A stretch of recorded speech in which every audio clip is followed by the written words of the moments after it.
Hi, hello, and welcome to today's Up Story. This is Lalita. I'm doing very good, and I hope the same with you all.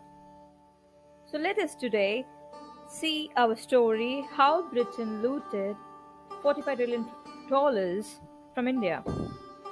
Isn't it a high amount? Of course. And in Empires of Dirt, we unpack that oft repeated phrase, but what about the railways?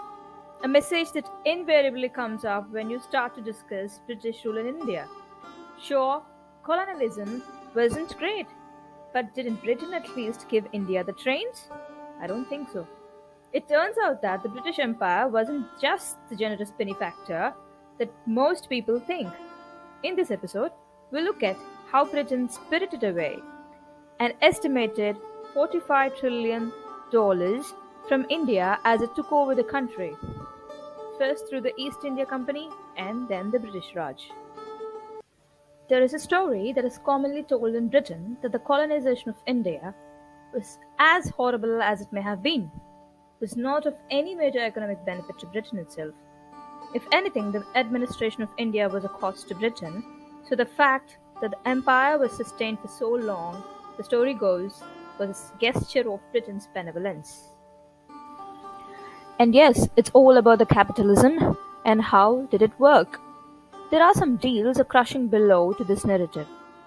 Drawing on nearly 2 centuries of detailed data on tax and trade, Patnaik, a renowned research analyst, calculated that Britain drained a total of nearly $45 trillion from India during the period 1765 to 1938.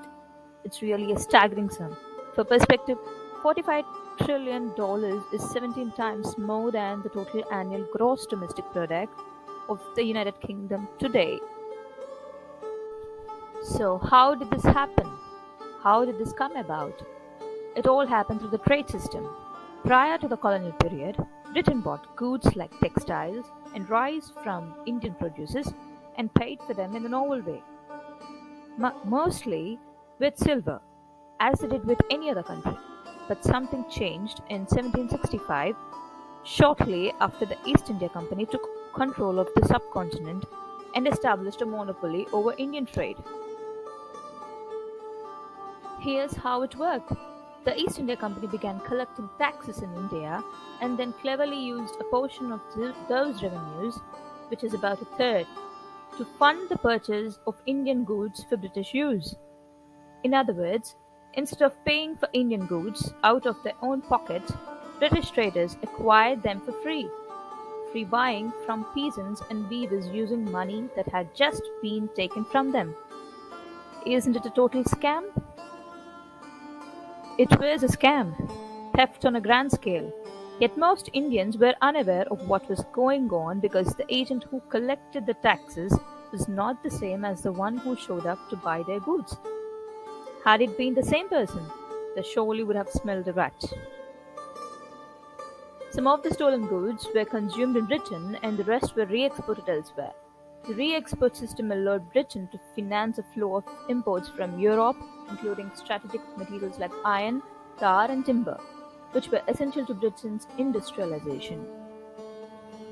Indeed, the Industrial Revolution depended in large part on the systematic theft from India. On top of this, the British were able to sell the stolen goods to other countries for much more than they bought them for in the first place, pocketing not only 100% of the original value of the goods but also the markup.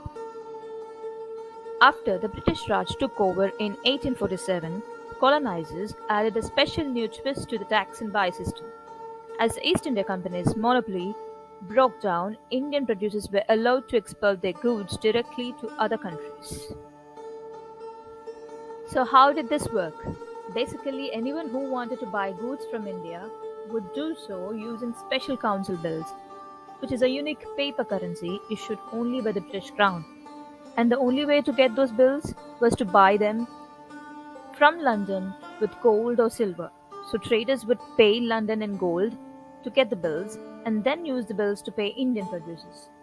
When Indians cashed the bills in at the local colonial office, they were paid in rupees out of tax revenues, money that had just been collected from them. So once again, they were not in fact paid at all. they were defrauded. Meanwhile, London ended up with all of the gold and silver that should have gone directly to the Indians in exchange for their exports. This corrupt system meant that even while India was running an impressive trade surplus with the rest of the world, a surplus that lasted for 3 decades in the early 20th century, it showed up as a deficit in the national accounts because the real income from India's exports was appropriated in its entirely Britain. Some point to this fictional deficit as evidence that India was a liability to Britain, but exactly the opposite is true. Britain intercepted enormous quantities of income that rightly belonged to Indian producers. India was the goose that laid the golden egg. Meanwhile, the deficit meant that India had no option but to borrow from Britain to finance its imports, so the entire Indian population was forced into completely unnecessary debt to their colonial overlords, further cementing the British control. And that's not all. Britain used this flow of tribute from India to finance the expansion of capitalism in Europe and regions of European settlement like Canada and Australia. So not only the industrialization of Britain but also the industrialization of much of Western world was facilitated by extraction from the colonies. The analyst Patnaik and our Indian government combinedly identifies four distinct economic periods in colonial India from 1765 to 1938, which calculates the extraction for each and then compounds at a modest rate of interest, which is about 5%, which is lower than the market rate, from the middle of each period to the present. Summing it all up, adding it all up, she finds that the total drain amounts to $44.6 trillion. This figure is conservative, and also it doesn't include the debts that Britain imposed on India during the British-Raj. Aren't these eye-watering sums? But the true costs of this drain cannot be calculated if India had been able to invest its own tax revenues and foreign exchange earnings in development as Japan did. There's no telling how history might have turned out differently by today. India could very well have become an economic powerhouse. Centuries of poverty and suffering could have been prevented. All of this is a sobering antidote to the rosy narrative promoted by certain powerful voices in Britain. The conservative historian Neil Ferguson has claimed that British rule helped develop India. While he was Prime Minister, David Cameron asserted that British rule was a net help to India. Yet, during the entire 200 history of British rule in India, there was almost no increase in per capita income. In fact, during the last half of the 19th century, the heyday of British intervention, income in India collapsed by half. The average life expectancy of Indians dropped by a fifth from 1870 to 1920. Tens of millions died needlessly of policy-induced famine. Britain didn't develop India, it's clear. It's quite the contrary. It makes clear India developed Britain. Now let us see some priceless Indian artifacts that we would like the British Museum to return back to us. Well, the first place goes to Kohinoor. According to this legend, the Kohinoor legend, the stone was first mined in the Kollur mine in India during the period of the Kakatiya dynasty, who placed it in the Bhadrakali temple in Warangal. But later the records found out to be that it was found in Guntur, Andhra Pradesh. And of course, it is then looted from India by the Britishers and kept in the Tower of London for the display. And next comes the ring of Tipu Sultan. Tipu Sultan's ring was allegedly taken by the Britishers from his dead body in the 1799 after he lost the battle against them during the Fourth Anglo-Mysore War. The battle was fought between the Kingdom of Mysore and the British East India Company.